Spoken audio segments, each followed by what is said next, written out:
Hi folks, we're back cutting through the matrix and talking about the global system that we must all go into, you see, one way or another. Whatever it takes then justifies the means, and many of the ends have already been used. There's quite a few to go yet, mind you, or the means I should say. And also to do with money. Money has always confused most folks. We're trained, it's amazing you go through school, and unless you go into economics, you really won't be told much about money at all. I think they even teach high school children now how to get credit cards, things like that, and how to use them, but they don't tell them what money even is, or why it is the way it is, or who controls it for that matter, or why it goes up and down, and so on and so on. And the whole system really is a con game, and it's run that way on purpose by those who are in charge of money, traditionally have been in charge of money for a long, long time. It's a con game. And there's awfully good books out there, lots of them in fact, about the history of money in Europe and so on, to do with the goldsmiths who would hoard money for about the kings. They would actually have strong vaults and so on. And eventually they found out they could put out promissory notes, and that became your currency. The notes became a substitute for the actual wealth itself, the gold or the silver or whatever. And they eventually could put out more and more of the paper money than did actually hold inside the reserves. And it's still much the same system today, although most countries don't have anything at all in reserve, or complete paper currencies based on faith.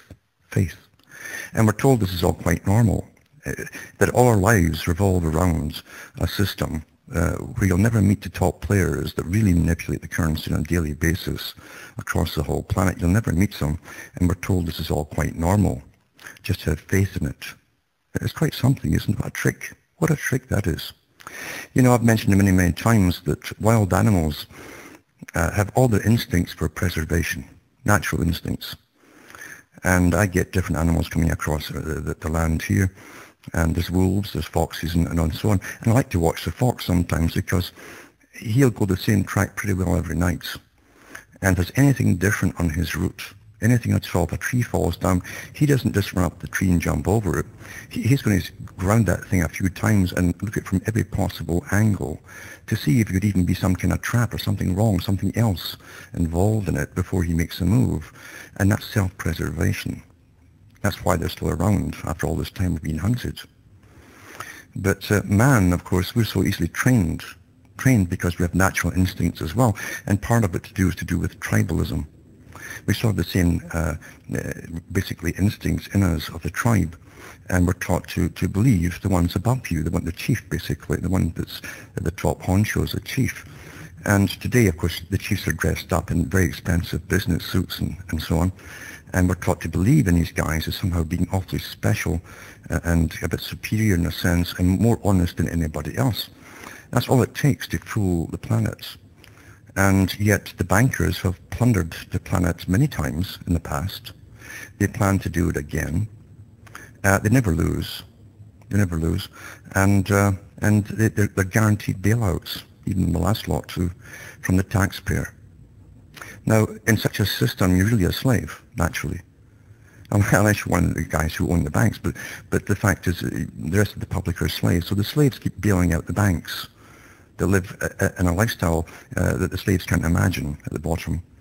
And the whole idea is to keep them living that lifestyle at the top by simply throwing your cash at them. And remember, money today is just a substitute for your labor. That's all it is. So that's what slavery was based on, your labor. The word tax comes from it too. You tax yourself when you push yourself to work. So anyway, we're living a con game, a very good one too. And I think it was even Rothschild himself who said a long time ago that very few folk would figure out the scam of money. And he says those who would be involved in manipulating money themselves, like accountants and chartered accountants and so on. He says they might catch on, but he says they'll lose too much to give the game away, so they keep quiet about it, because it profits them very well too.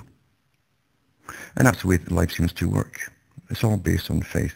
Even though we keep getting slapped every so often, and even though we keep voting the same governments and system back in over and over and over, that keeps bailing out banks and so on, after the banks have plundered us at least twice a century. That's generally the record they go.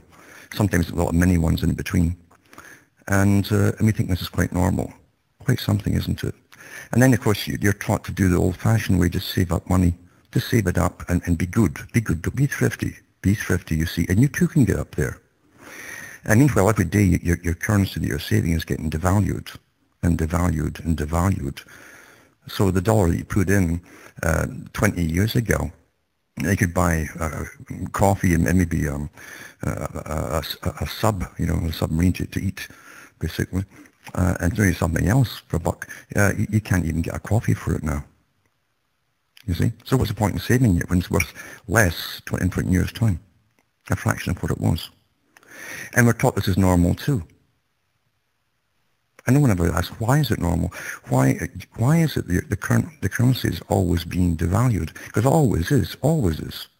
And it's built into the very system itself. And everybody else too is taught to work, again, the carrot and stick thing. And you get a pay raise every year. That's how it was in America, especially. And they expect that. And of course you get the pay raise. But they don't really get ahead in any way, because at the same time every year, their taxes go up, and so does the costs of all the items automatically go up at the same time. It's an illusion, basically. But it's so simple, and it works awfully well with millions of people. Millions of people. And I mentioned before too that you see, if you're a natural creature, like the fox, for instance, a fox doesn't think in a linear fashion. He thinks in a whole bunch of ways, and that's really been bred into himself by God knows how long he's been around, maybe millions of years, whatever. But the fact is, it's a genetic memory, many genetic memories of things that can go wrong. Just a slight suspicion, a hunch, whatever it is, that keeps him alive. And yet, as I say, we're trained to believe, and this is all quite natural, the system we're living in today.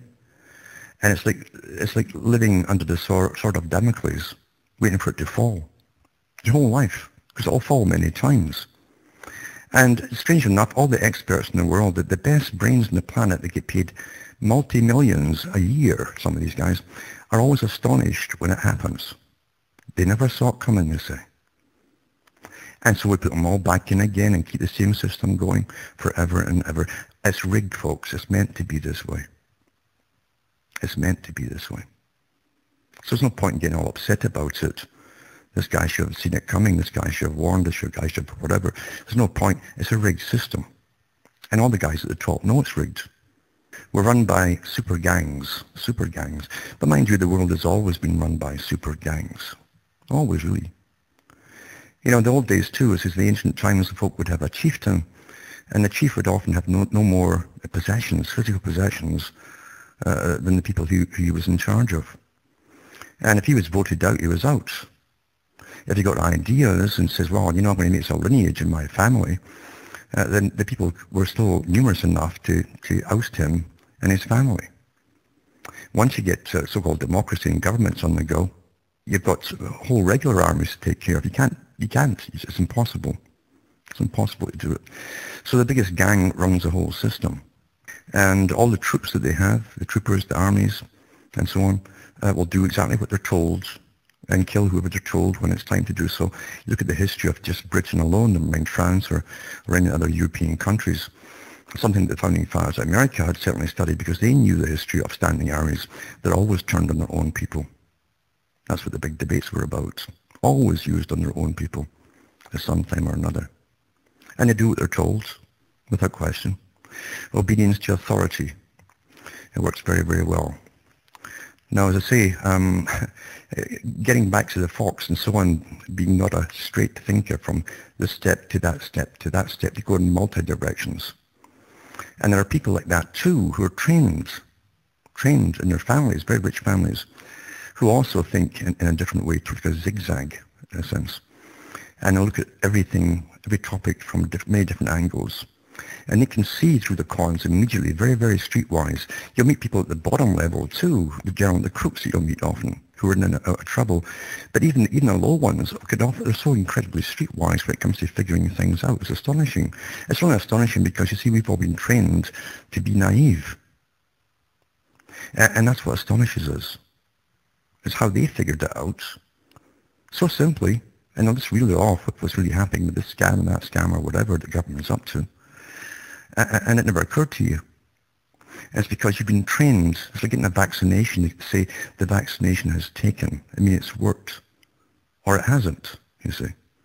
Well, for some quirk of fate or birth or whatever, with these particular crooks, their conditioning didn't take on them.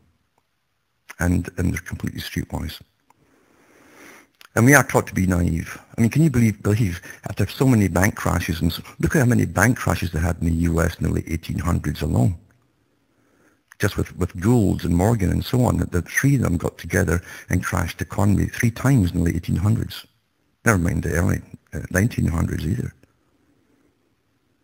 And you keep getting the same system back in and back in and back in.